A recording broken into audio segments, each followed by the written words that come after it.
The census loom's descent light pulsed amber 3 times before settling into red.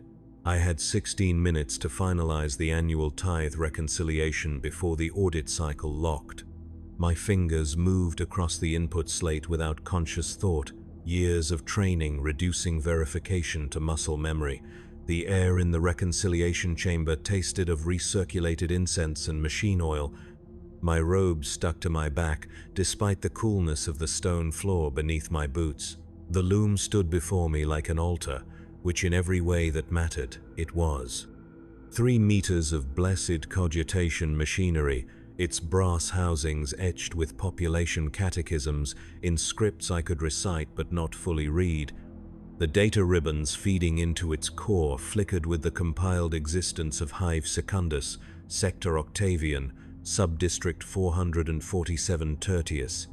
Every birth, every death, every conscription, reassignment, and penal reduction, the Emperor's accounting, made manifest through numbers that held the weight of Holy Writ.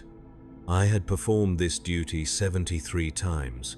This should have been the 74th verification, unremarkable except for its completion. The rhythm of the work had always felt like prayer. Input the district codes. Chant the verification cant. Wait for the loom's confirmation. Affix the seal. The numbers never lied because numbers could not lie. They were pure expression of the Emperor's will, filtered through the patient machinery of the administratum. The primary tally appeared on the outermost ribbon: population current, population projected, variance index. Green seals flickered beside each entry: acceptable, within tolerance. The Emperor provides. I exhaled slowly, beginning the closing recitation. My voice echoed against the vaulted ceiling, joining the constant background hum of 1,000 other lex mechanics in adjacent chambers, all performing the same sacred duty. 13 minutes remaining. The secondary tallies cascaded downward, district by district: births recorded, ration allotments, medical interventions, mortality rates, conscription yields, everything balanced, everything correct. I felt the familiar warmth of devotion as the numbers aligned, each column a testament to the Imperium's endurance. This was why we served. This was how humanity survived. The loom chimed softly. A subsection flag appeared on the inner data ring, too small to warrant alarm but large enough to require acknowledgement. Hab Sector 447 Tertius 9. Birth yield exceeded recorded pregnancies by 217 units. I frowned, cross-referencing survival rates and ration distributions. The numbers did not reconcile through standard calculation. 9 minutes. Standard procedure required escalation for discrepancies beyond 5% variance. This was 8%. But escalation would void the cycle, require recalibration, delay the tithe submission by a full administrative quarter. The district overseer would demand explanations I did not have. My quarterly evaluation would reflect the failure. I felt my throat tighten. The loom's countdown lights continued their patient descent toward finality. I initiated a secondary verification protocol, feeding the discrepancy back through the loom's doctrinal filters. Perhaps the pregnancy records had been logged under a different classification. Perhaps survival rates had been calculated using outdated modifiers. The administratum was vast. Errors emerged from complexity, not malice. The Emperor's work required patience. The loom processed the request.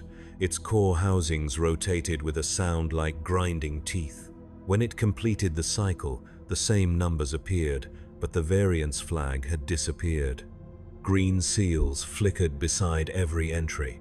The discrepancy remained in raw data but had been doctrinally certified as correct. 7 minutes. I stared at the output. The math had not changed. 217 more births than pregnancies, but the loom had accepted it. The machinery was blessed by the Mechanicus, sanctioned by the Administratum, and audited quarterly by minds far greater than mine. If the loom said the numbers were holy, then they were. Doubt was pride. Pride was weakness. Weakness served the enemy. I reached for the seal stamp, hesitated. The discrepancy gnawed at me not as theological concern but as logical impossibility. Births without pregnancy, humans without origin. The thought felt obscene even in its formation. 5 minutes. The door to the reconciliation chamber opened without sound. Overseer Kalthas entered, his augmetic eye whirring as it focused on my station. He was thin the way old servitors were thin, flesh reduced to function. His rank seals were older than I was. He glanced at the loom's display, then at me. "You have not sealed." His voice carried no anger, only observation. "Overseer, there is a discrepancy in—" "I am aware." He moved beside me, close enough that I could smell the preservation unguents on his robes. "You have already re-verified." "Yes, Overseer. The loom certifies the data as correct, but the raw mathematics—" "Are you questioning the loom's sanctity?" "No, Overseer. I am attempting to understand. The loom has processed the data through doctrinal filters. It has been found correct. Your role is not understanding. Your role is verification of the process." He tapped the seal stamp with one yellowed fingernail. 3 minutes remain. I looked at the numbers again. The pressure of time felt physical, a weight pressing against my chest. The cycle would close. With or without my seal, it would close, and I would be noted as having failed in duty. The discrepancy existed in raw form but not in sanctioned form. Perhaps that distinction was the point. Perhaps the loom understood something I did not.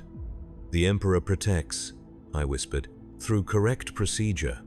Overseer Kalthas replied, "Seal the audit." I pressed the stamp to the authentication plate. The loom accepted my gene signature, binding me to the data as verified and true. The red descent light shifted to green. The cycle completed with a sound like a great bell, resonating through the stone beneath my feet. Overseer Kalthas nodded once and departed, his footsteps fading into the constant background hum of the reconciliation halls. I remained at the terminal as data ribbons retracted into their housings. The numbers were sealed. They would be transmitted to regional aggregation, then to sector collation, then upward through layers of verification I could not imagine, until they reached whatever vast mind compiled the Emperor's dominion into comprehensible form. My part in that process was complete and correct. The discrepancy had been accepted. That meant it was not truly a discrepancy. I repeated this to myself as I gathered my notations, preparing for dismissal. The loom was blessed. The process was holy. 217 births beyond biological possibility were therefore possible through means I did not require understanding to verify. But as I walked from the reconciliation chamber into the dim corridors beyond, the question remained like a splinter beneath skin. Where had those humans come from? The answer, I would learn, had been recorded all along. I simply had not been cleared to read it. I lived in a HAB unit 7 levels below the Departamento Munitorum's administrative district, in a building that housed 416 other functionaries of similar rank. My quarters measured 3 meters by 4, containing a cot, a wash basin, a devotional alcove, and a data slate for continued study. The walls were bare rockcrete, painted the color of parchment. A single luminator strip provided light when activated. I owned 2 robes, one for duty and one for rest, both identical except for wear patterns. This was abundance. I had been taught to recognize it as such.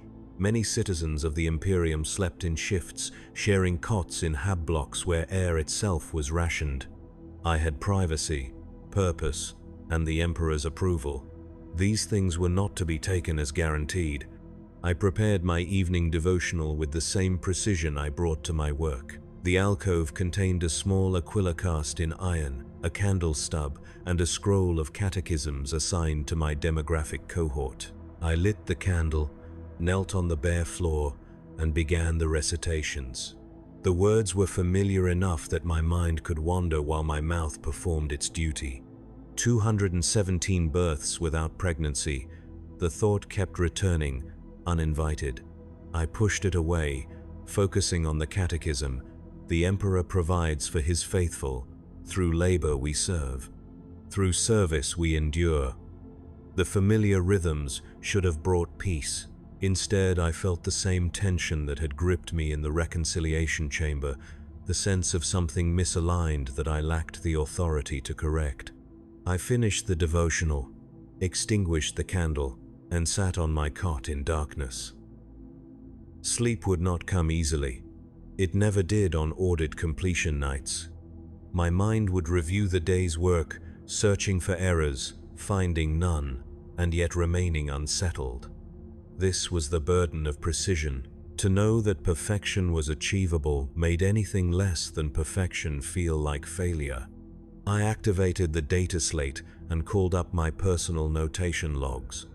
Standard practice dictated maintaining a record of unusual findings for future reference.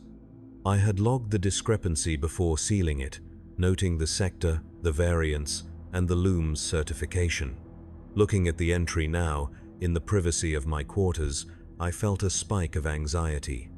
What if maintaining such records was itself improper?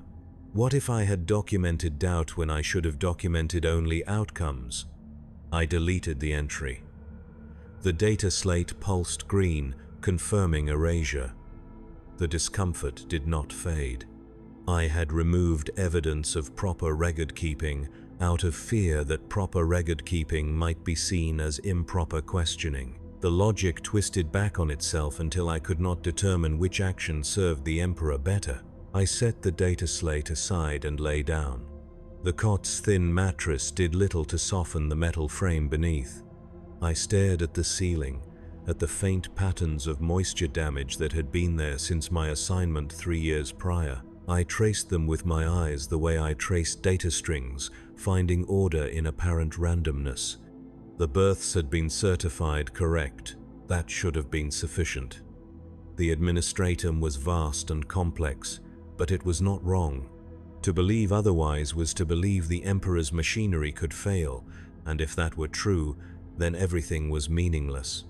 Therefore the machinery could not fail. Therefore, the births were explained by something I simply did not understand yet. This logic felt sound. It felt holy. It did not feel true. Sleep came eventually, thin and troubled. Morning devotions occurred at 5 bells, before daylight reached even the upper spires. The communal chapel adjacent to the hab block held 200 functionaries, all standing in precise rows, all reciting the same catechisms in unison. Our voices merged into a single droning instrument of faith. The ministorum priest who led the service was ancient, his skin like parchment, his voice amplified through a vox unit surgically embedded in his throat. "The Emperor provides," he intoned. "Through him we endure," we responded. "His will is expressed through number, through measure, through correct tallying of his infinite domain. We serve the Count. We are the Count. Through us, his truth is known." The words had been recited every morning for longer than I had been alive. They formed the bedrock of my existence, the foundation upon which all other understanding was built. Humanity survived because it could be counted. The counted could be organized. The organized could serve. Service was salvation. I tried to feel the truth of it as I spoke. The syllables felt correct in my mouth but hollow in my chest. I glanced at the functionaries beside me, wondering if any of them ever felt this same wrongness, this sense that the machinery of faith had shifted slightly out of alignment. Their faces showed nothing but tired devotion. Perhaps I was simply exhausted from the audit cycle's completion.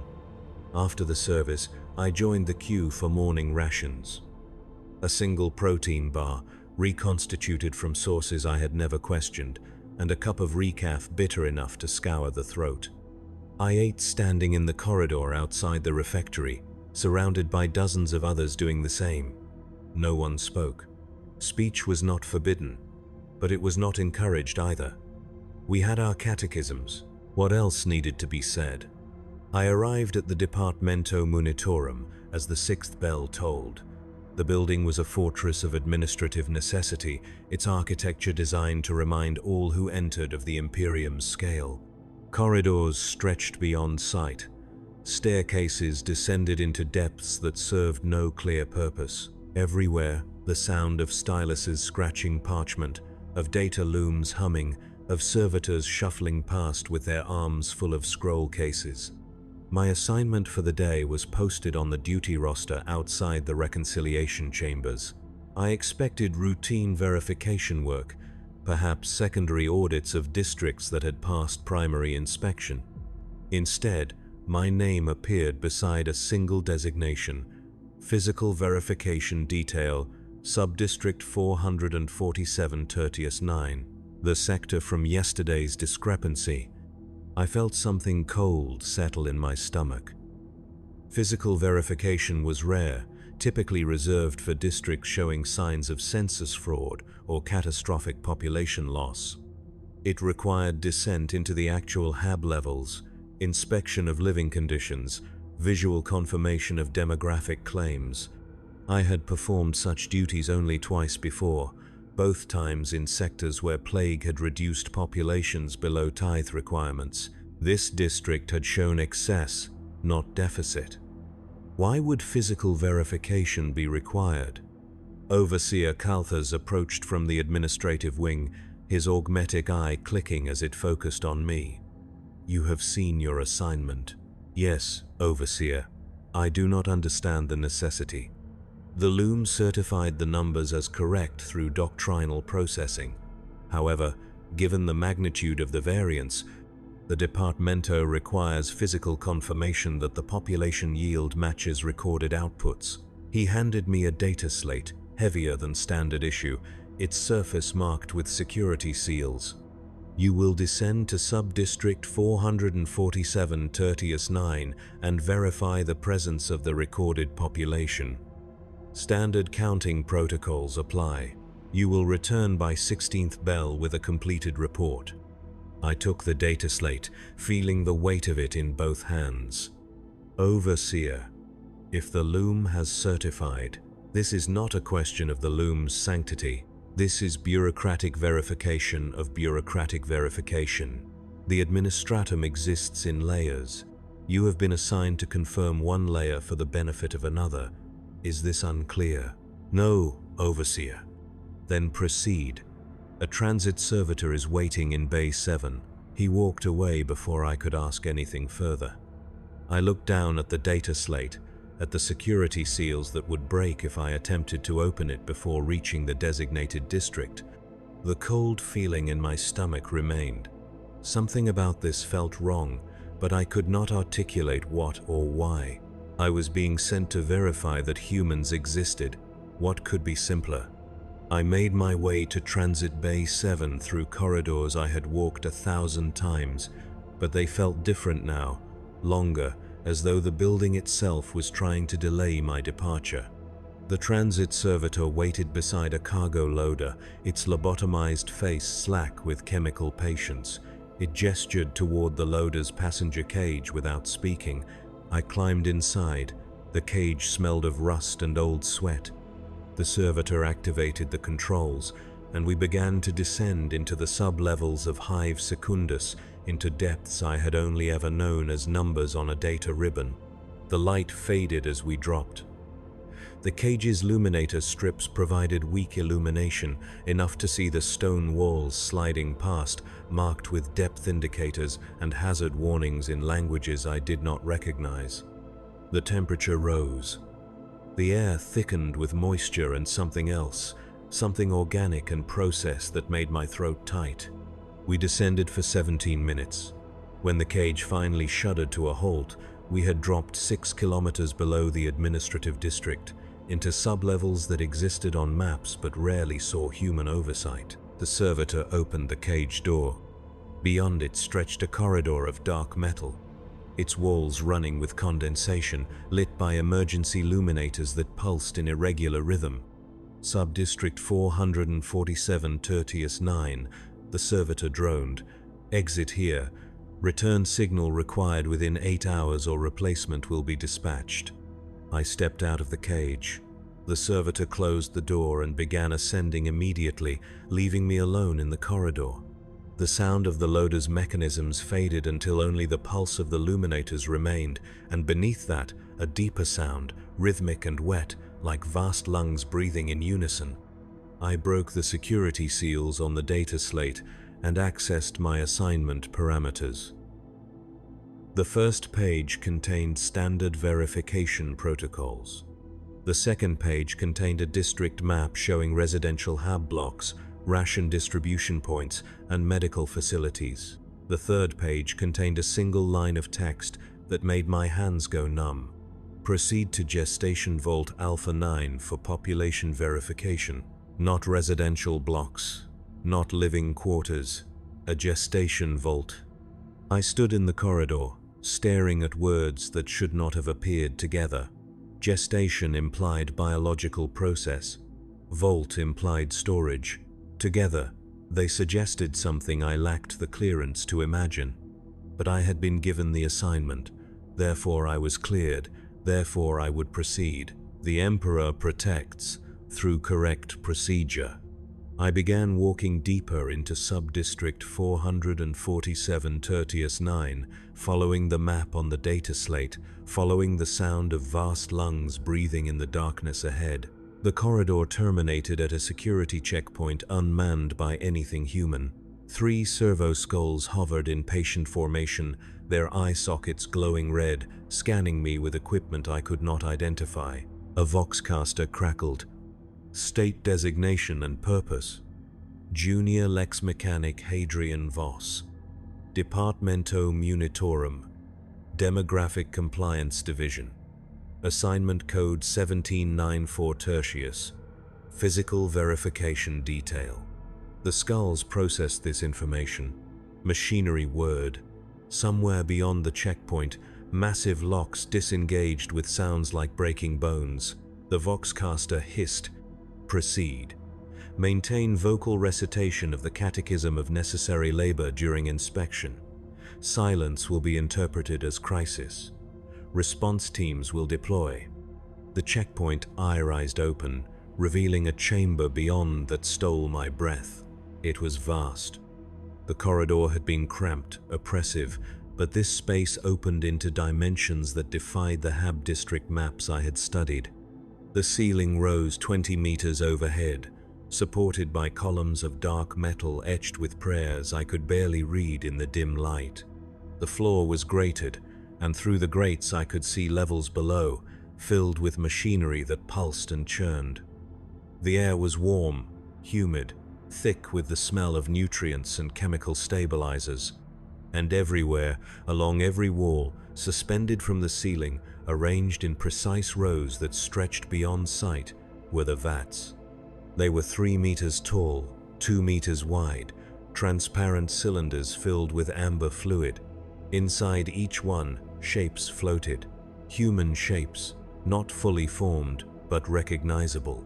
I saw limbs suspended in nutrient slurry, torsos still developing skeletal structure, heads with faces that had not yet learned expression. They floated in chemical sleep, connected to feed tubes and monitoring cables, lit from within by soft bioluminescent growth. I counted without thinking, a reflex trained into me by years of census work. The chamber held 268 vats in the visible section alone, and I could see 3 more chambers beyond this one through arched doorways. The numbers from yesterday's audit clicked into place with awful clarity. 217 excess births, not births, outputs. The voxcaster crackled again. Recite. I realized I had stopped walking, stopped breathing. My hands gripped the data slate hard enough that the metal housing bit into my palms. I forced my throat to work, forced the words out. Through labor we serve, through service we endure, through endurance we multiply. The Emperor provides his servants with the means of continuation. My voice echoed in the vastness. The shapes in the vats did not respond. They floated in their amber sleep, perfectly still except for the slow circulation of fluids through their developing systems.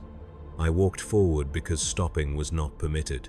The catechism continued automatically, my mouth speaking while my mind tried to process what I was seeing. This was not a hab block. This was not a residential district. This was a production facility. The vats were organized by development stage. The first rows held barely formed masses, cellular scaffolds with human genetic markers, but no clear structure. The second rows showed recognizable anatomy, limbs and organs arranged in proper configuration but still too small, too incomplete. The third rows held forms that looked nearly finished, suspended in the final stages before activation. Between the rows, servitors moved on tracked wheels, tending to monitoring equipment, adjusting feed ratios, checking biometric readings against brass plaques mounted beside each vat. The servitors had been human once, but surgery and conditioning had reduced them to function. They did not acknowledge my presence. I was simply another element in the chamber's operation, no more worthy of attention than the grated floor. I reached the first vat in the completed section. The form inside looked perhaps 20 years old, male, muscular development consistent with labor assignments. His eyes were closed. Tubes ran from his nostrils and mouth, maintaining oxygen flow. Monitoring cables were embedded at the base of his skull, in his spine, in his major organs. A brass plaque beside the vat read, Unit 447T9, a 0742. Activation scheduled 3.447 M42. Assignment: Industrial Labor Cohort Sigma. Not a name, a designation, not a birth date, an activation schedule. I moved to the next vat. Female form, similar development stage. Unit 447T9A0743. Activation scheduled 3.447 M42. Assignment: Textile Manufactory Oversight. The next, Unit 447T9A0744. Activation scheduled 3.447 M42. Assignment: Nutrient Reclamation Technician. I walked faster, checking plaques, confirming the pattern. Every vat held a human form in final development. Every plaque listed an activation date and an assignment. No family names, no birth records, no indication these individuals had ever existed outside these amber chambers. The catechism continued from my mouth without conscious thought. The Emperor provides his servants with the means of continuation. The words took on new meaning, terrible meaning. This was how the Imperium continued, not through families, not through love or choice or any human impulse. Through this, through production lines of flesh, grown in vats, assigned purpose before consciousness, activated when needed. I had reached the end of the completed section. Beyond it, through the archway, I could see the next chamber, and beyond that another and another. How many vats did this facility contain? How many humans were being grown at this moment, beneath the hive, beneath the notice of anyone who lacked the clearance to descend this deep? A door opened to my left. I turned, too quickly, too startled. A figure emerged, robed in the crimson of the Ministorum, a confessor by the gold aquila at his throat. He was tall, thin, his face marked with ritual scarification that spelled out prayers in High Gothic. He looked at me without surprise, as though my presence had been expected. Junior Lex Mechanic Voss. You are precisely on schedule. The Emperor's timing is perfect as always. I tried to speak, found my throat too dry. Managed finally. Confessor, I was sent to verify population numbers. And you have done so. You have seen the vats.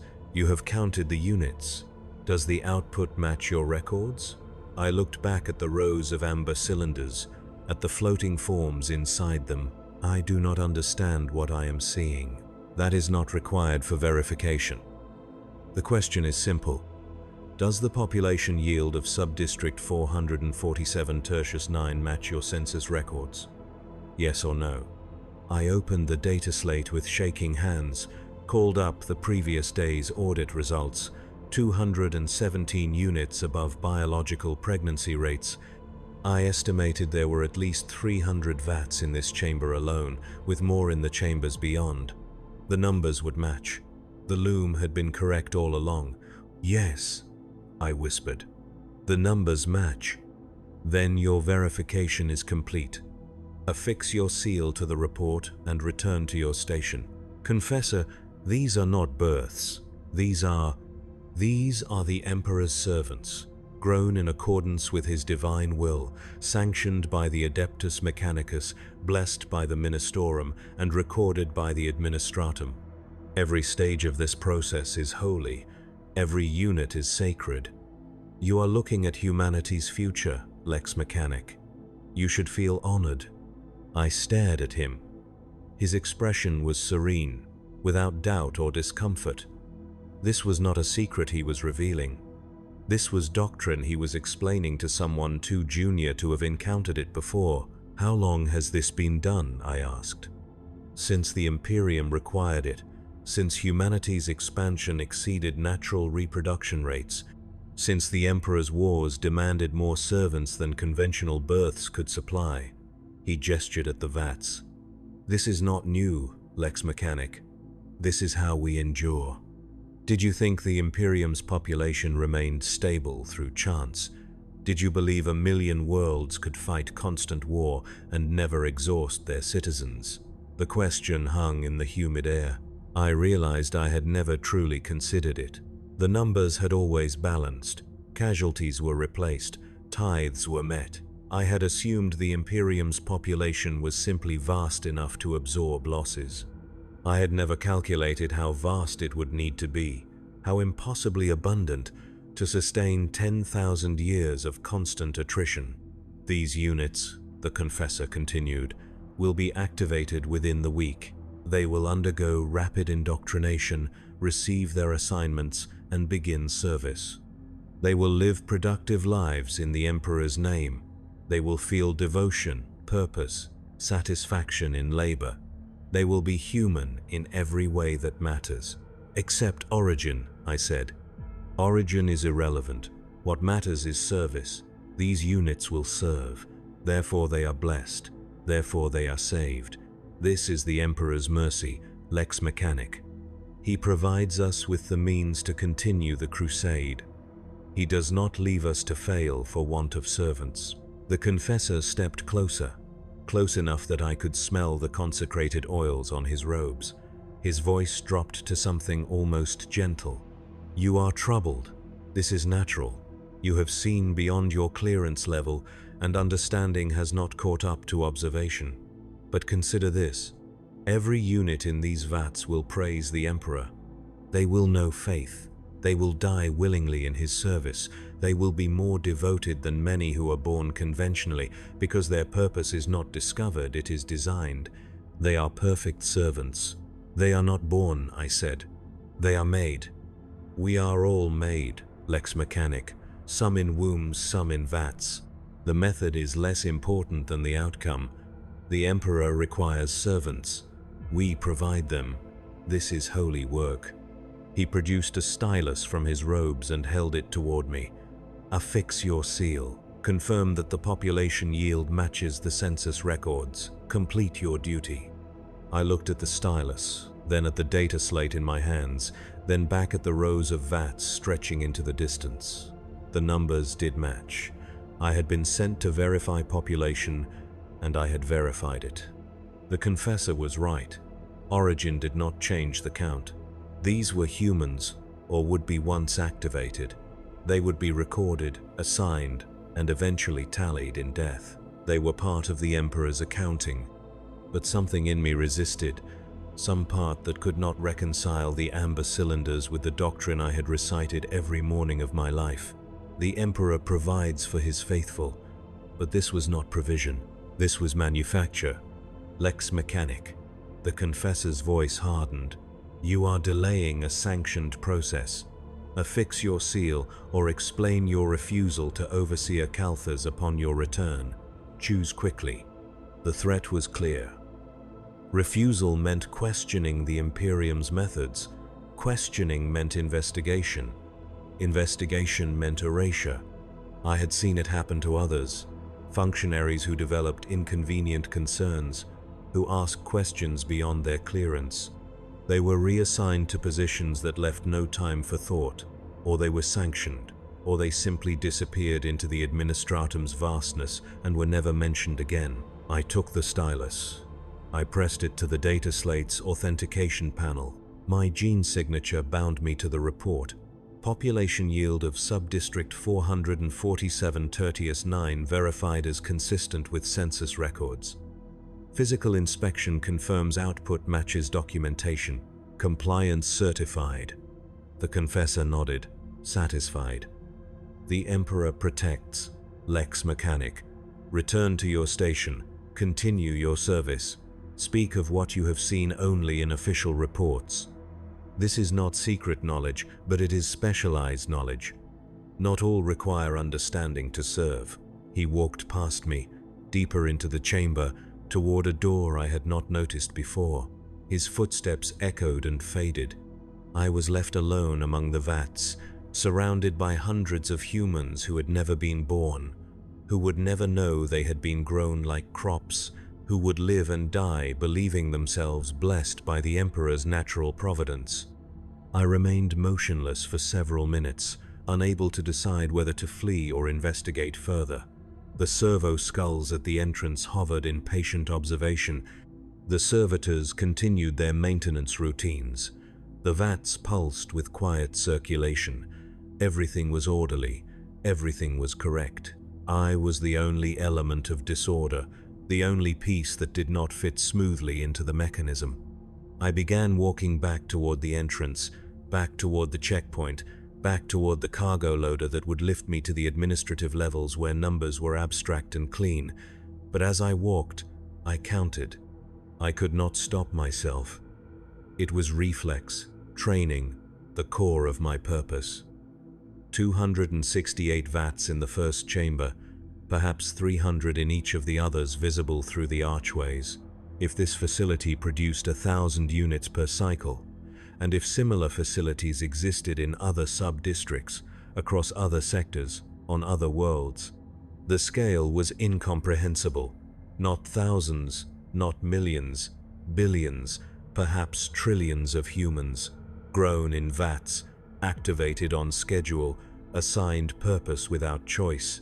The Imperium's population was not abundant by chance. It was maintained by design. The cargo loader cage waited at the checkpoint. I stepped inside, and the servitor began the ascent without requiring instruction. As we rose through the kilometers of stone, as the temperature dropped and the air thinned to something breathable, I tried to reconcile what I had seen with what I had been taught. The Emperor provides. This was true.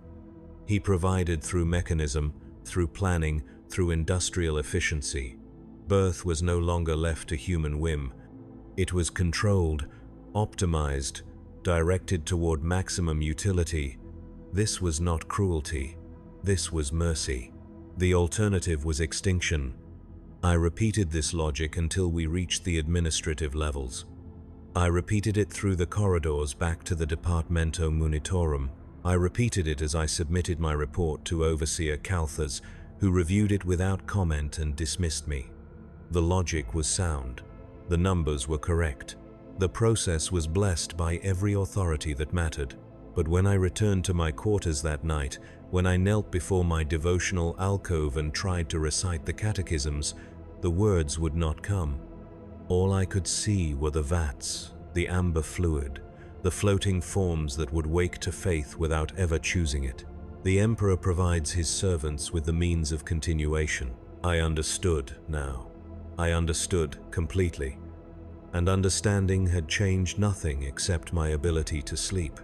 7 days passed before the next escalation. 7 days of routine audits, of verification protocols, of reciting catechisms that now felt hollow in my mouth. I performed my duties without error, but also without the sense of devotion that had once sustained me. Other Lex mechanics noticed nothing. I hid the change well, had been trained to hide such things. Doubt was internal. Service was external. The two could exist separately if managed with discipline.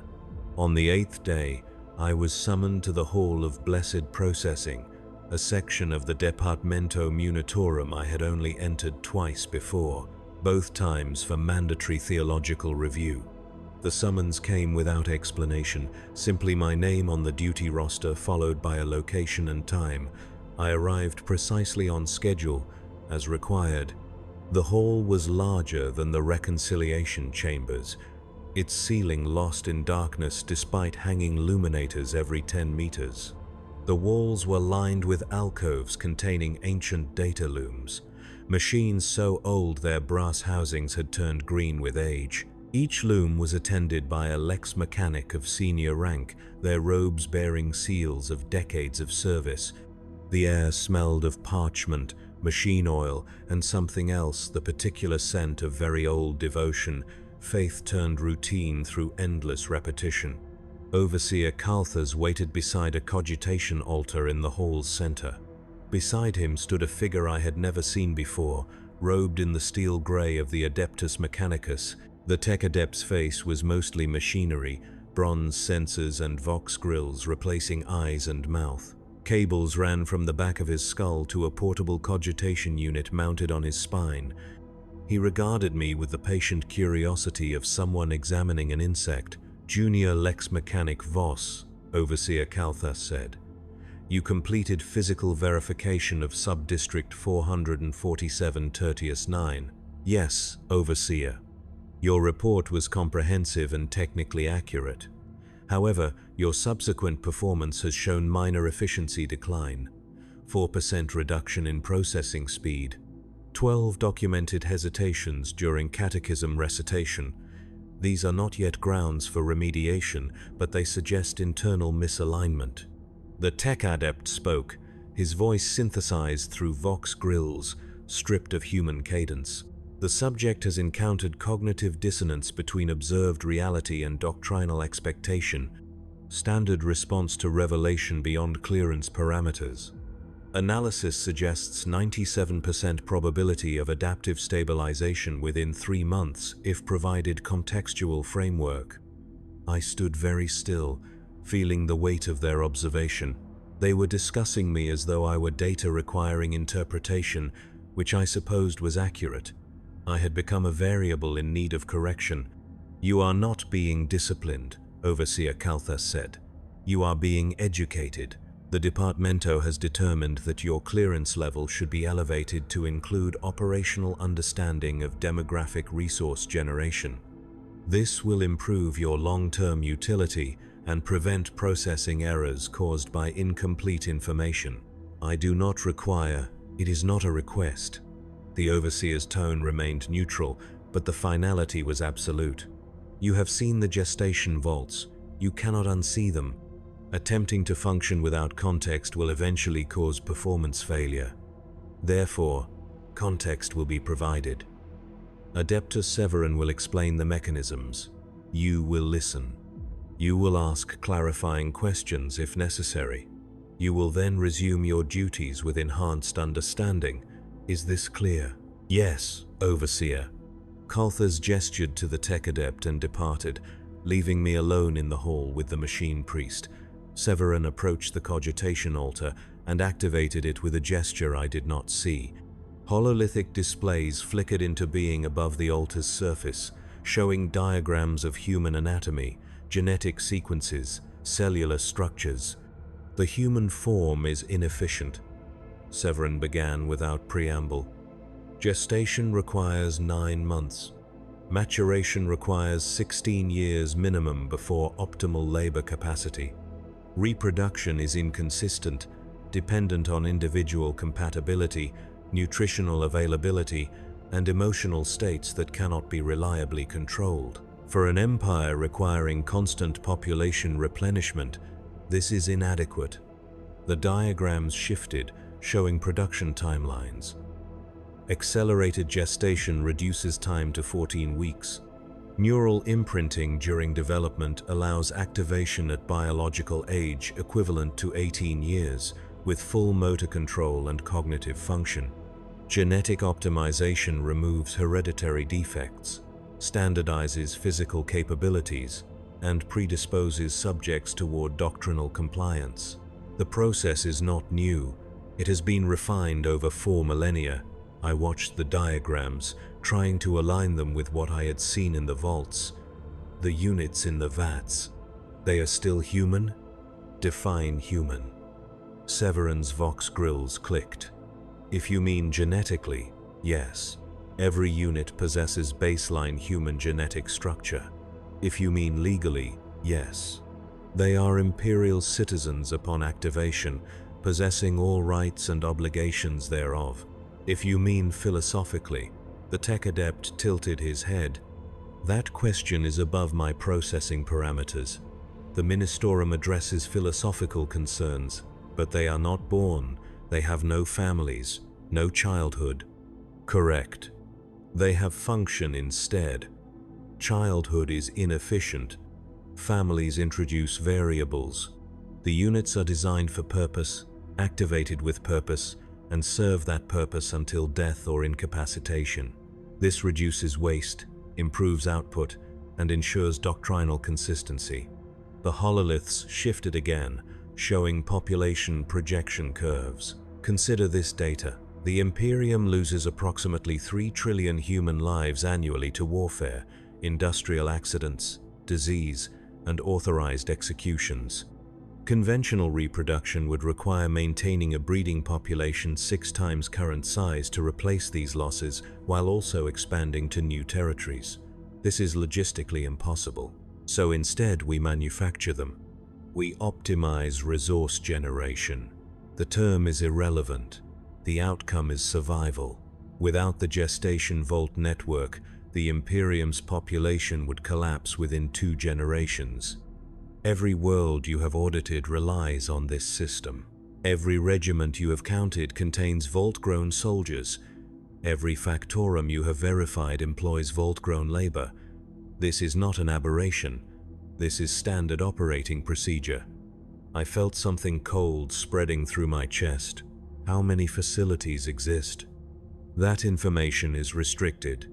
However, I can confirm that every hive world maintains minimum vault capacity of 5% of total population. Agri-worlds maintain 15%. Forge worlds maintain 30%. Death worlds and penal colonies are fully vault-sustained. The people do not know? The people do not require knowing. Vault-grown citizens are told they were born conventionally but lack memory of early childhood due to standard neural development patterns. This is technically accurate. They lack those memories because those memories were never formed. They integrate seamlessly with conventionally born populations. There is no functional difference. Severin deactivated the hololiths. You are experiencing cognitive dissonance because you believed humanity was abundant by providence. You are now learning it is abundant by design. This is not heresy. This is acknowledgement of how the Imperium functions. The Emperor's will is expressed through mechanism. We are the mechanism. I looked at the tech adept's mechanized face, at the sensors that replaced eyes, the grills that replaced a mouth. He had been human once, perhaps born conventionally, perhaps not. Did it matter? He served the Omnissiah. He maintained the machines of the Imperium. He performed his function without doubt. If I could not determine whether he had been born or made, did that distinction have meaning? Why tell me this? I asked. Why not simply reassign me? Because you are efficient. Your processing accuracy exceeds peer average by 14%. The Departamento does not discard efficient components due to temporary calibration issues. We correct the calibration, and if I cannot accept this, Severin's head tilted again, that insect-like curiosity returning. Then you will be reassigned to duties requiring less contextual awareness. Perhaps memory stabilization will be recommended. Perhaps you will serve the administratum in other ways, but efficiency would be wasted. The preferred outcome is acceptance. The tech adept turned away toward the hall's exit. You have been given understanding. What you do with understanding is your choice. But consider this. Lex Mechanic. You have spent your entire life counting humans, verifying their existence, ensuring the Emperor's tallies are correct. You have always believed this was sacred work. The revelation of how those humans originate does not change the work's sanctity. You still count. You still verify. The only difference is knowledge of the mechanism. He paused at the doorway. The mechanism does not require your approval. It requires your participation. Choose accordingly. Then he was gone, and I was alone in the hall of blessed processing, surrounded by ancient data looms and the ghosts of a million calculations.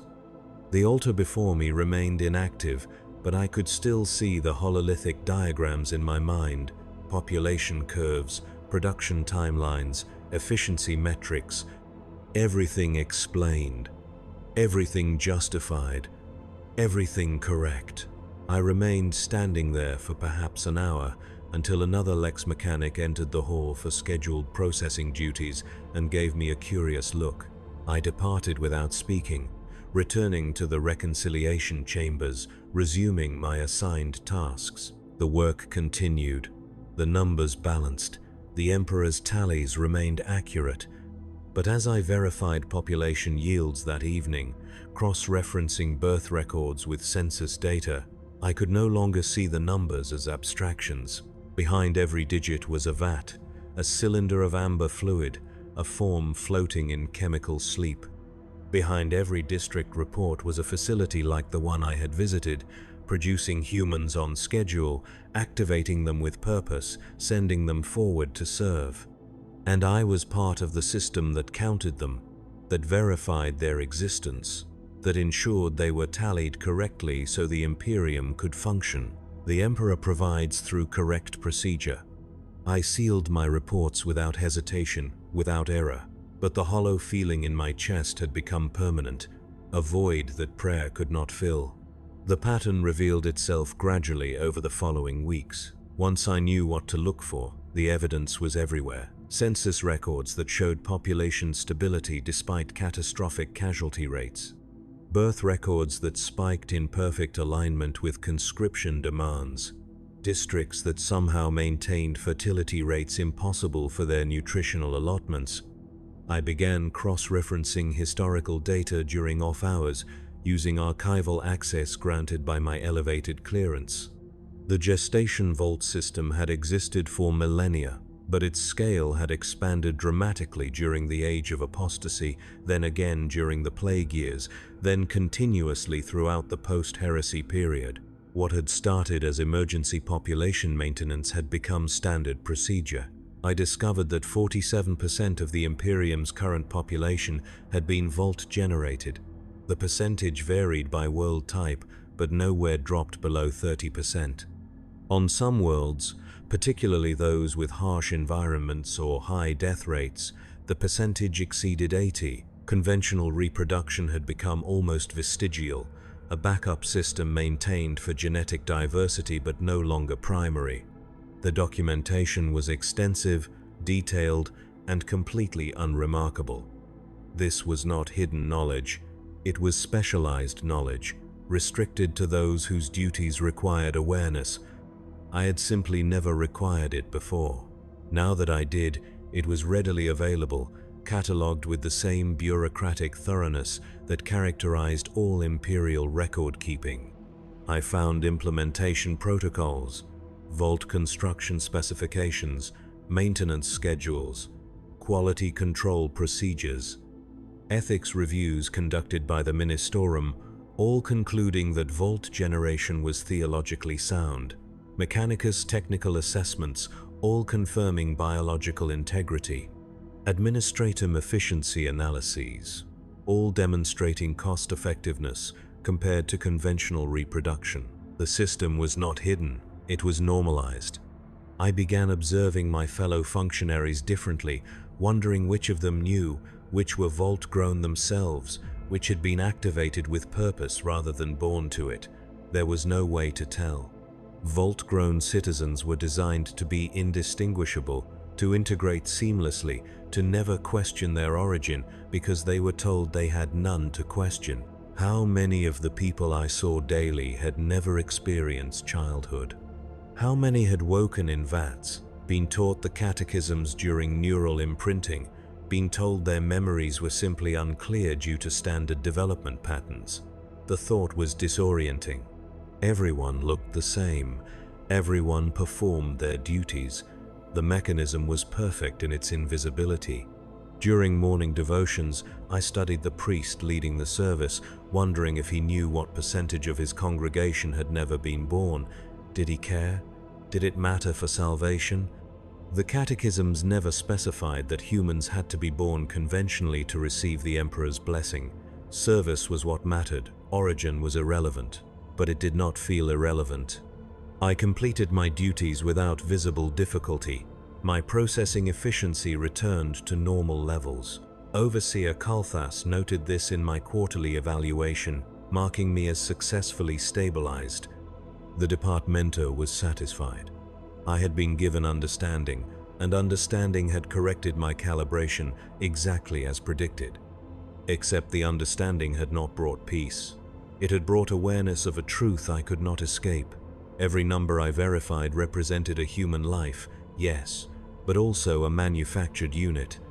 Every birth record was potentially a production certificate. Every census was partly inventory management. The Imperium did not measure humanity, it produced it, optimized it, deployed it where needed. And I was complicit. My seals authorized the system. My reports confirmed its outputs. My verification gave it legitimacy. I was not observing the mechanism. I was part of it. The weight of this realization grew heavier with each passing day. I functioned. I served.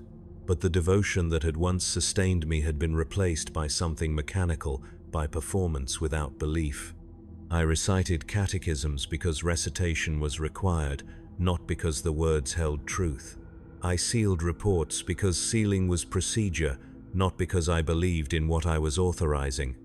Other lex mechanics did not seem burdened this way. They performed their duties with the same calm efficiency they had always shown. Perhaps they had never descended to the vaults.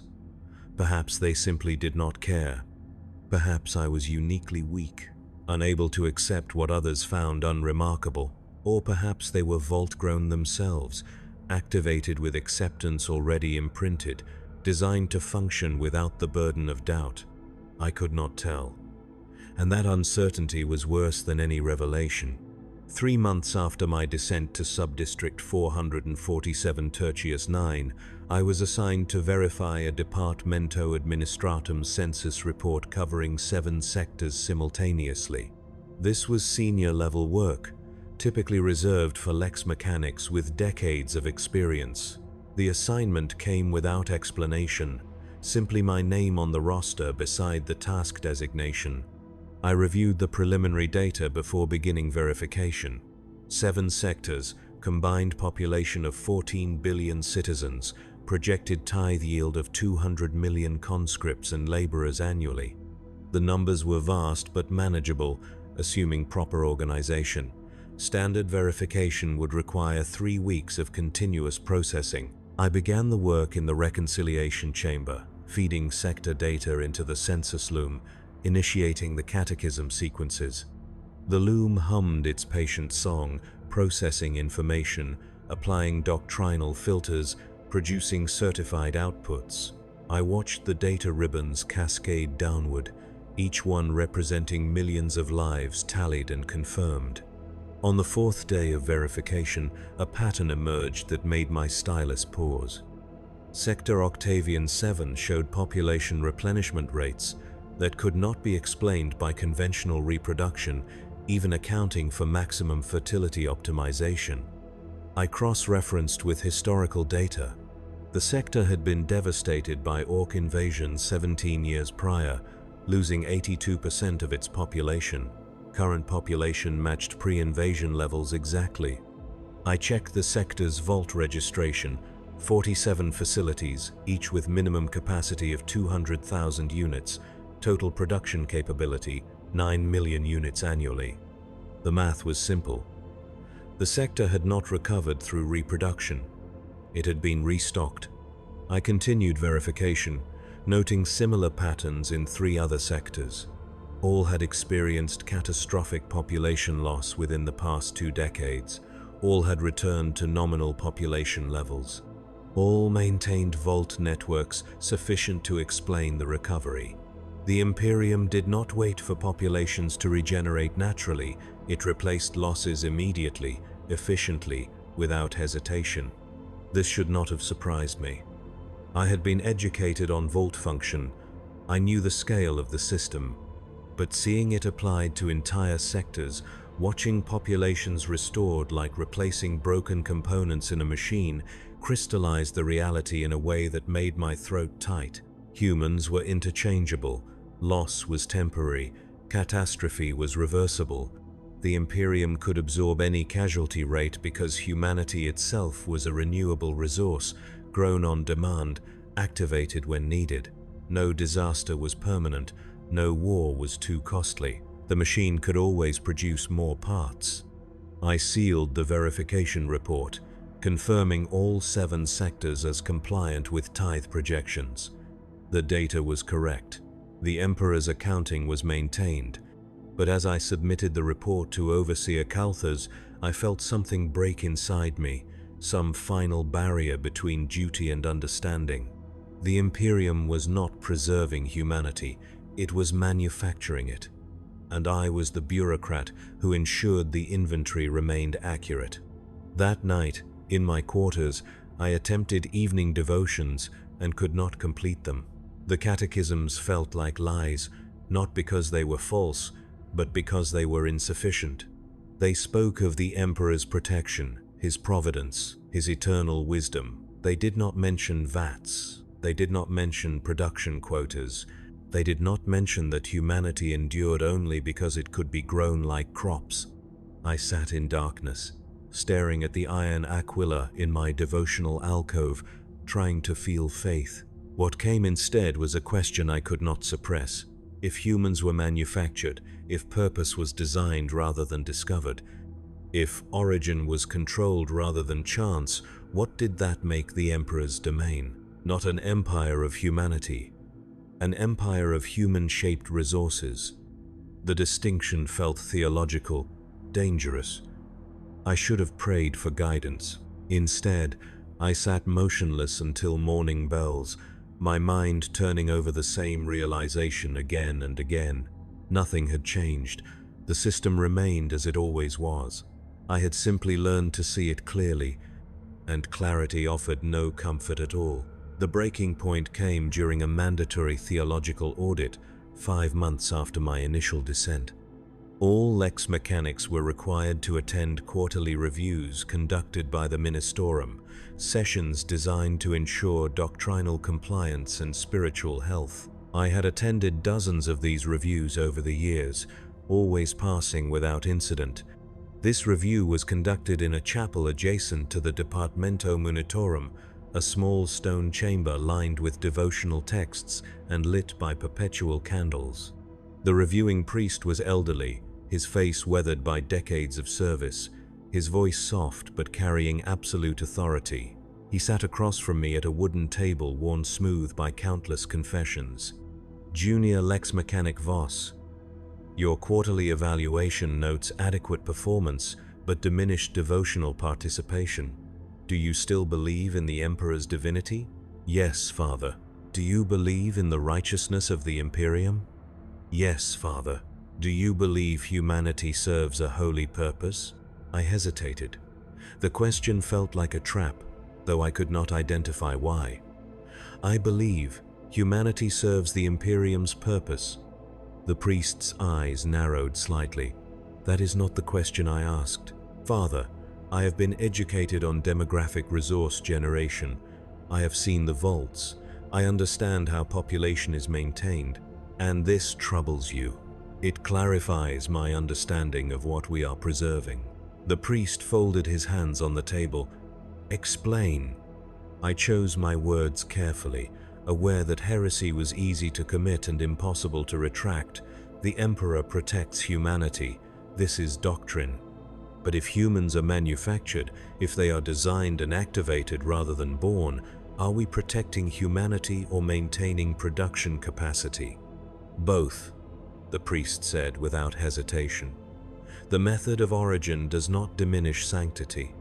A human grown in a vault is no less human than one born conventionally. The soul is granted at activation, just as it is granted at birth. The Emperor recognizes no distinction. But Father, these humans do not choose their purpose. It is assigned before consciousness. No human chooses their purpose. We are all born into circumstances beyond our control, assigned roles by necessity and talent. The Emperor determines where each servant serves best. Vault generation simply makes this determination more efficient. And if a vault-grown citizen questions their purpose, if they resist their assignment, the priest's expression did not change, but his voice carried new weight. Then they are in error, and error must be corrected. This is true whether one is vault-grown or conventionally born. The Imperium does not permit choice that contradicts necessity. We all serve. How we came to exist does not grant us exemption from duty. I felt the walls of logic closing around me. Every argument I could form was already answered by doctrine. Every concern I raised had been addressed by theologians far wiser than I. The system was complete, self-reinforcing, designed to survive philosophical challenge. Father, I want to serve faithfully, but I cannot reconcile what I have learned with the catechisms I was taught. That is because you are attempting to reconcile incomplete understanding. The catechisms teach that the Emperor provides. This is true. He provides through mechanism, through organization, through the blessed work of the Adeptus Mechanicus and the Administratum. You have seen one part of that mechanism and mistaken it for the whole. The vaults are not the purpose, they are the means. The purpose remains unchanged. Humanity's survival in a hostile galaxy. Even if that survival means humanity is no longer human, define humanity. The priest leaned forward. Is it the method of origin, the possession of free will, the experience of childhood, or is it the presence of a soul, the capacity for faith, the willingness to serve the Emperor? If the latter, then vault-grown citizens are perfectly human. If the former, then you are judging by standards that matter only to the enemy. I had no response. The priest had cornered me with theology I could not counter. By questioning the humanity of vault-grown citizens, I was implicitly denying their souls, which was heresy. By insisting on conventional birth as a requirement for humanity, I was elevating biological process above spiritual truth, which was also heresy. Every direction I turned led to error. You are suffering from revelation without sufficient faith, the priest said, his tone softening. This is a dangerous state. It leads to despair, and despair leads to corruption. I will recommend spiritual reinforcement exercises. You will attend additional devotionals, receive blessing from the Confessor General, and perform penance duties until your faith stabilizes. And if it does not stabilize, then other options exist. The priest's expression remained neutral, but the implication was clear. The Imperium does not abandon servants who struggle, but it also does not permit struggle to compromise function. You will be helped. The form that help takes depends on your response. I understood. Comply or be corrected. Believe or be made to believe. The system had tolerance for doubt only so long as doubt did not interfere with service. I had crossed some invisible threshold, my internal conflict becoming visible enough to warrant intervention. I will comply, Father. Compliance is not the same as faith, but it is a start. The priest made a blessing gesture. The Emperor protects, even from our own weakness. Go in his name. Complete your penance. Trust that understanding will follow obedience. I departed the chapel feeling hollowed out, scraped clean of whatever resistance had been building inside me. The priest's logic was flawless. The theology was sound. I could not argue against it without committing heresy. Therefore, I would not argue.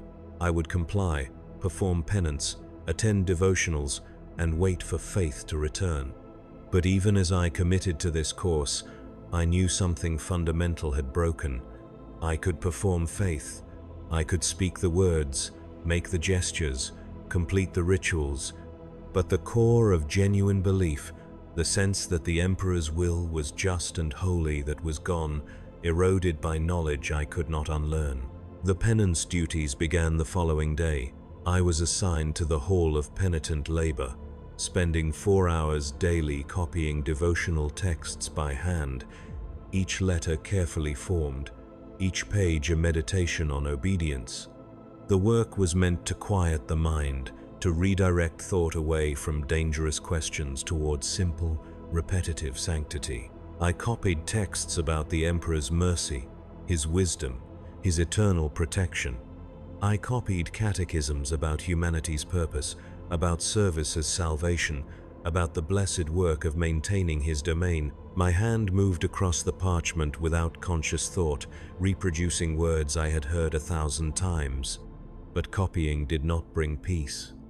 It brought only more time to think, more hours to turn over the same realizations. Every text I copied seemed to take on double meaning. The Emperor provides became, the Emperor manufactures. Through him we endure became, through industrial optimization we persist. The words remained the same, but their weight had changed. I attended additional devotionals morning and evening, standing among hundreds of functionaries reciting the same prayers. I watched their faces, wondering which of them knew, which were troubled, which had been through similar spiritual crises and emerged compliant, or perhaps none were troubled. Perhaps I was uniquely defective, unable to accept what others found natural. The Confessor General blessed me during a mass service, placing his hands on my head and reciting a litany of spiritual reinforcement.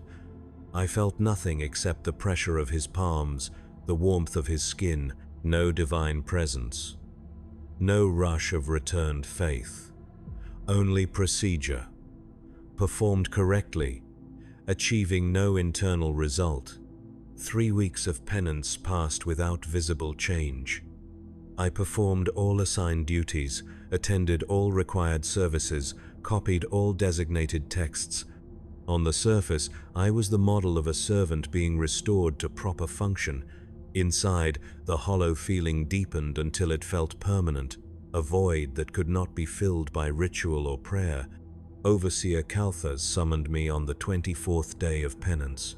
I entered his administrative office, a sparse room containing a desk, 2 chairs, and a single aquila mounted on the wall. He did not look up from his work as I entered. "Your penance period is complete. The Confessor General reports you as adequately stabilized. Do you concur?" "Yes, Overseer." "Do you understand your error?" I questioned the methods of the Imperium without sufficient faith. I allowed incomplete understanding to generate doubt. And now, I understand that the Emperor's methods are beyond my judgment. My role is verification, not evaluation. Calthas finally looked at me, his augmetic eye clicking as it focused. "That is the correct response. However, the Departamento remains concerned about your long-term reliability. You have been exposed to information that many lex mechanics never encounter. This exposure has caused disruption. Therefore, a precautionary measure is recommended." My throat went dry. "What measure, Overseer?" "Memory stabilization. Not sanction, not erasure. Simply adjustment. Portions of your recollection regarding the vault facilities will be dulled, made less immediate. You will retain intellectual understanding but lose emotional association. This will allow you to function with full efficiency while eliminating the source of your spiritual disruption. I do not consent. Consent is not required. This is a mandatory medical procedure authorized by the Departamento Munitorum under Regulation 479, subsection Theta, preservation of functional stability. The procedure is scheduled for tomorrow. You will report to the Medicae facility at 6th bell. Failure to report will be considered desertion of duty. I stood motionless, processing this. They were going to modify my memories, not erase them completely, but dull them enough that I would no longer feel the weight of what I knew. I would remember the vaults academically, but not viscerally. I would recall the scale of the system, but not react to it. I would become compliant not through faith, but through biological intervention. This is not right, I said quietly. Right is irrelevant. Function is paramount. You are a valuable resource, lex mechanic vos. The Departamento does not discard valuable resources. We correct them. This correction is for your benefit, as much as the Imperium's. You will be relieved of a burden you were never meant to carry. The burden is knowing the truth. The burden is reacting inappropriately to the truth. Once corrected, you will continue serving efficiently without suffering. Is that not mercy? I had no answer. By the logic of the Imperium, it was mercy. By any other measure, it was erasure of self without the honesty of complete death. I would survive the procedure, continue serving, perhaps even feel relief. But something essential would be gone, excised like a tumor, leaving me functional but fundamentally altered. Is there no alternative? You could request reassignment to duties requiring minimal contextual awareness. This would mean reduction in clearance level, reduction in authority, and significant reduction in purpose. You would spend your remaining service copying data without understanding its meaning. Is that preferable? It was not. Both options led to the same destination, compliance without genuine choice. I could accept memory stabilization and continue serving at my current level, or I could accept reduction and serve in mindless repetition. Either way, the system corrected my deviation. I will report to the Medicae facility at 6th bell, I said. Overseer Calthus nodded, already returning his attention to other documents. The Emperor protects, lex mechanic, even from ourselves. I departed his office, walking through the Departamento's corridors in a state of numb detachment. Other functionaries passed me without acknowledgement. Servitors wheeled past carrying data scrolls. Somewhere above, the hive continued its vast operations. Millions of citizens living, working, dying, never questioning the mechanisms that sustained them. I had 20 hours before the procedure. 20 hours to exist as myself, unaltered, aware of truths I would soon be incapable of feeling. What did one do with such time? I had no family, no friends, no connections beyond the administratum. My entire existence was duty, and duty would continue after the procedure. Nothing would truly change, except my internal experience of serving.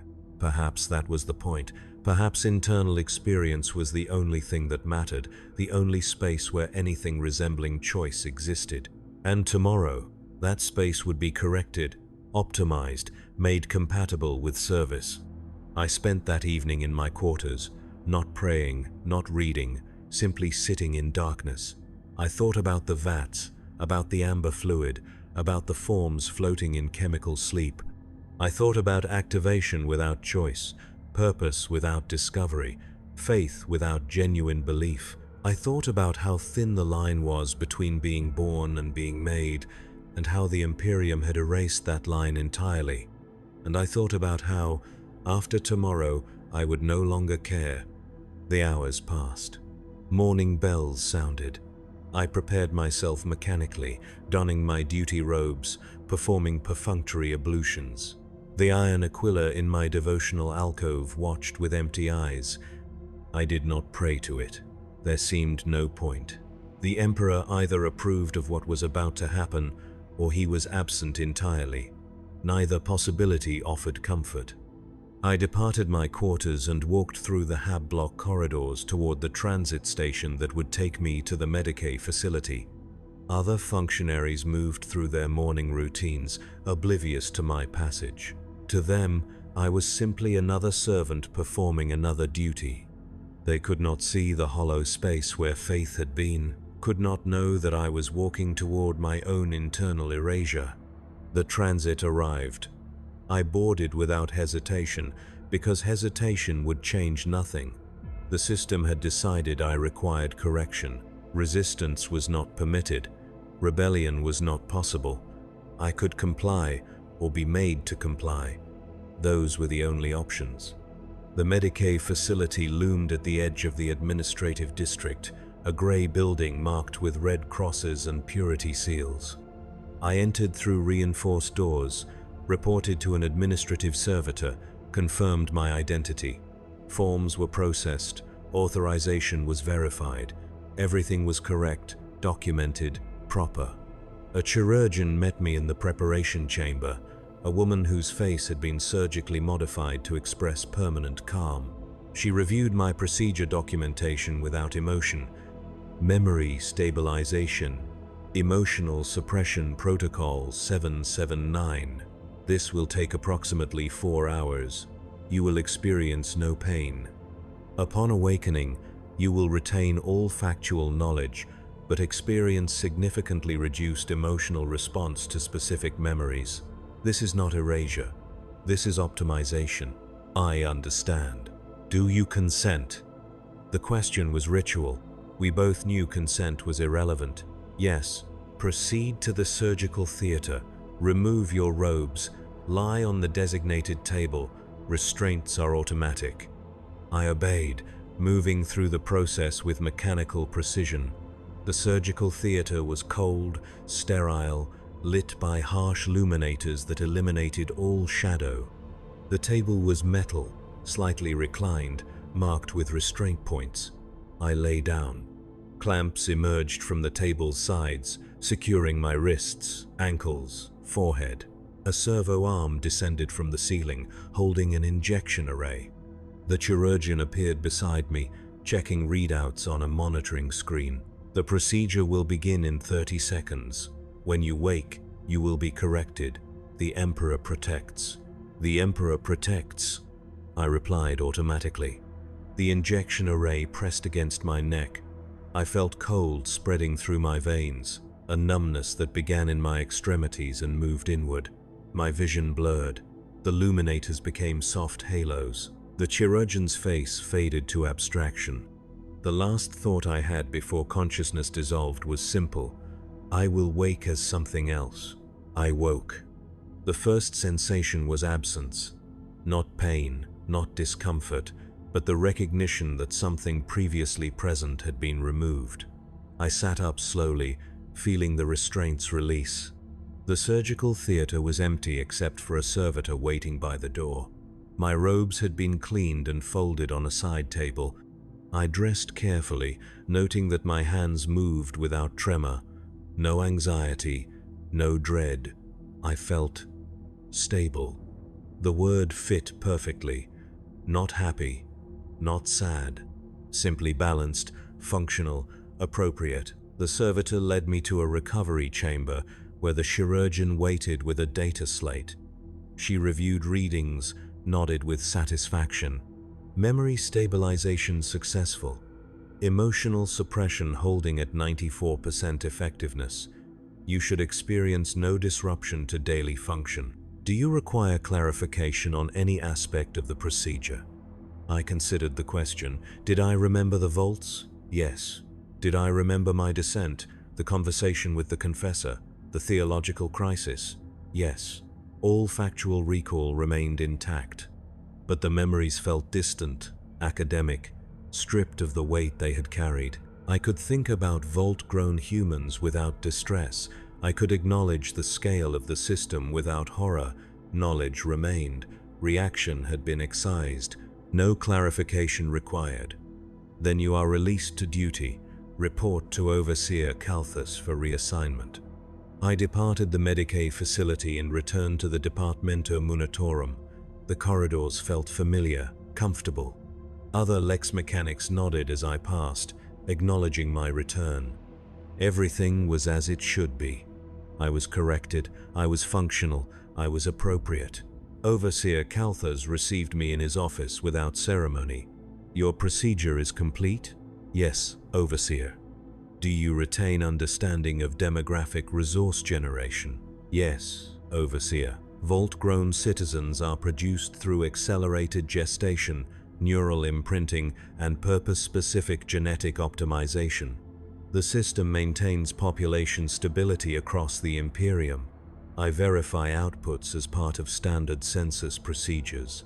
And does this trouble you? I searched for the distress that had consumed me for months. It was gone. Not erased, but muted to insignificance. No, Overseer. The system functions as designed. My role is verification, not judgment. Calthas studied me for a long moment. His augmetic eye clicked and focused. Whatever he saw satisfied him. Welcome back to full duty, Lex Mechanic Voss. Your next assignment is sector-wide population reconciliation for the annual tithe. Standard protocols apply. You may begin immediately. I accepted the assignment documentation and departed. The work was familiar, comforting in its precision. I spent the remainder of the day in the reconciliation chambers, processing data, verifying outputs, sealing reports. The numbers flowed past without triggering existential crisis. Birth records, mortality rates, conscription yields, all simply data requiring accurate tallying. That evening, I returned to my quarters and performed devotionals without difficulty. The catechisms emerged smoothly, their meanings clear and uncomplicated. The Emperor provides through mechanism. Humanity endures through optimization. Service is salvation. These were simply truths, no longer sources of conflict. I felt grateful for the correction. The months of internal turmoil had been exhausting, pointless, a waste of resources. Now I was restored to proper function. I could serve efficiently without the burden of inappropriate emotion. This was mercy. This was the Emperor's protection made manifest. Days passed, weeks. I performed my duties with the precision that had always characterized my work. But now, without the underlying current of doubt, other Lex mechanics noticed the improvement, commending my renewed focus. Overseer Calthas noted in my evaluation that the stabilization procedure had been entirely successful. I agreed. It had been successful.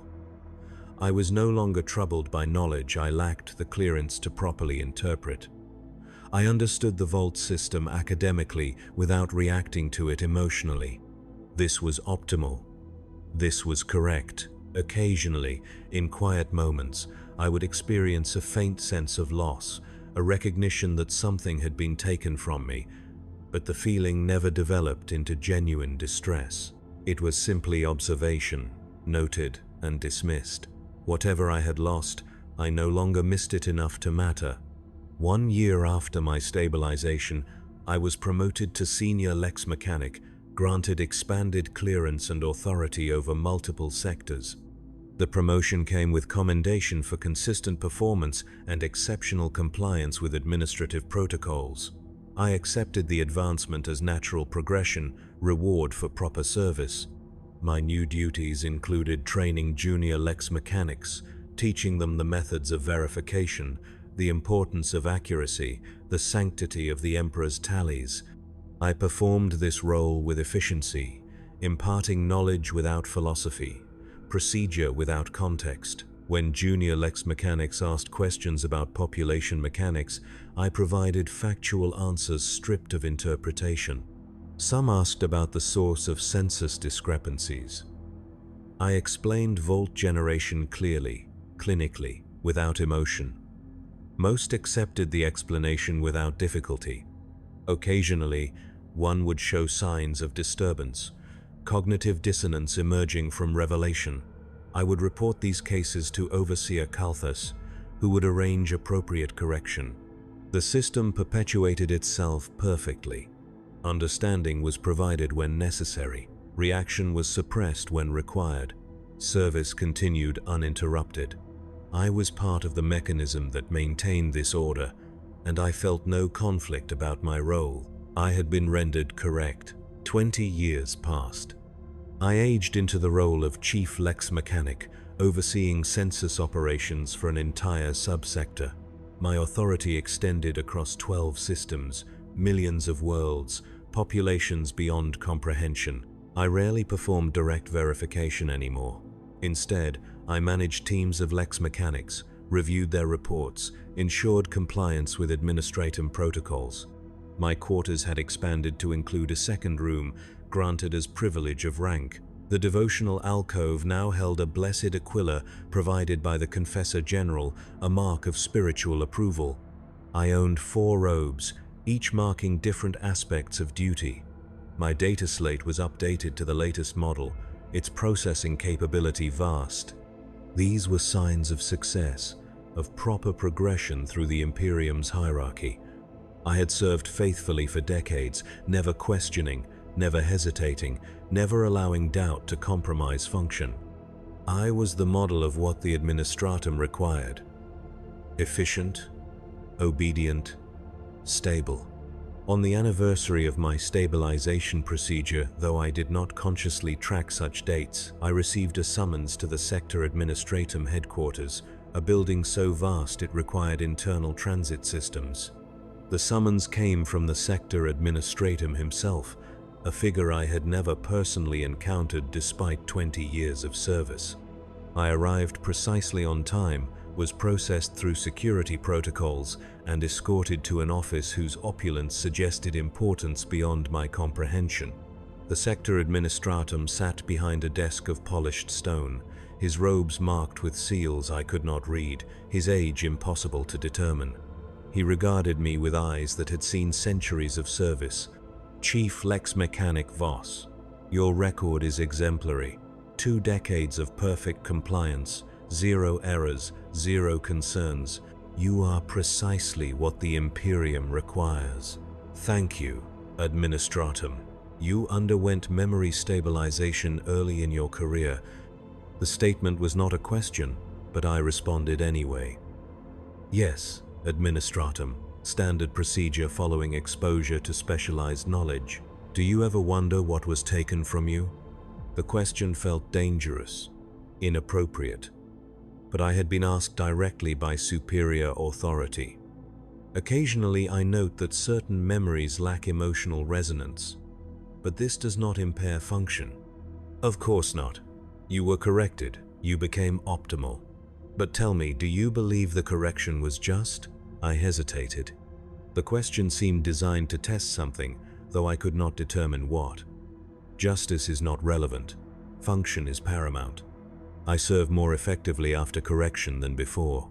And if I told you that before correction, you believed the Vault system was an abomination, that you suffered theological crisis, that you questioned the fundamental humanity of the Imperium's population, I would respond that I was in error, and error was appropriately addressed. You do not feel loss at having those doubts removed? Doubt serves no purpose, Administratum. It impairs service without providing benefit. I am grateful for correction. The Sector Administratum leaned back in his chair, studying me with an expression I could not interpret. You are precisely what the system requires. Efficient, compliant, incapable of questioning. Tell me, are you aware that 78% of current Lex Mechanics are Vault-grown, activated specifically for census duties? The information was new, but it did not surprise me. That seems optimal. Vault-generated functionaries would possess appropriate neural imprinting for their roles. Indeed. And what does that make you, Lex Mechanic? You were born conventionally, yet through procedure you have become functionally identical to Vault-grown servants, purpose-designed, doubt-free, optimized for service. The method of optimization differs, but the outcome is the same. I felt something stir in the distant spaces of my mind, some recognition attempting to form, but the stabilization held. The thought could not fully develop. I serve the Emperor. The method is irrelevant. That is the correct answer. The Sector Administratum stood, moved to a window overlooking the sector capital. The Imperium endures because we have solved the problem of human variability. Some are born into service, some are grown into it, some, like you, are corrected into it, but all serve without question, without doubt, without the burden of choice. This is mercy. This is preservation. This is the Emperor's will made manifest. He turned back to me. You are being reassigned, Chief Lex Mechanic. The Administratum requires someone of your precision for a new facility on the Eastern Fringe. Population generation has expanded significantly in response to increased Tyranid activity. Output must be verified, efficiency maintained. You will oversee census operations for 14 vault complexes, each producing 10 million units annually. Do you accept this assignment? Yes. Administratum. Good. You depart in 3 days. Prepare your affairs. Your service honors the Emperor. I departed the office, processed the reassignment through appropriate channels, returned to my duties. The assignment felt natural, appropriate. I would verify populations. I would ensure accuracy. The scale was larger, but the work was identical. Over the following days, I completed final reports, transferred authority to my designated replacement, packed my minimal possessions. The transition was smooth, efficient, without emotional complication. I was being moved to where I was needed. This was proper. This was how the Imperium functioned. On the final night before departure, I performed devotionals in my quarters for the last time. The Blessed Aquila watched with metal eyes as I recited the catechisms. The words felt true, uncomplicated, pure. I had served faithfully. I would continue serving faithfully. The Emperor's will flowed through me without obstruction. And yet, in the moment before sleep, I experienced something unusual. A fragment of memory that should have been dulled but wasn't. A momentary image of amber fluid, of forms floating in vats, accompanied by a feeling I could not name. Not horror, not grief. Something else. Something the stabilization had suppressed, but not completely eliminated. Humanity rendered, humans made rather than born, purpose assigned rather than discovered. The thought dissolved as quickly as it appeared, leaving no distress in its wake. I slept deeply, dreamlessly, and woke to the sound of morning bells. I departed for the Eastern Fringe 3 days later, beginning the next phase of my service. The transport ship carried me through the warp for months, during which I reviewed documentation on the vault complexes I would oversee. The scale was staggering, 14 facilities producing 140 million humans annually. All would require verification. All would need my precision. I felt no anxiety about the responsibility. I had been corrected. I had been optimized. I was exactly what the task required. The Imperium endured. Humanity persisted. And I counted its children, whether born or made, with equal devotion to accurate tallying. The system was perfect. The mechanism was holy. And I was rendered correct within it, serving without doubt, without question, without the burden of understanding anything beyond my designated function.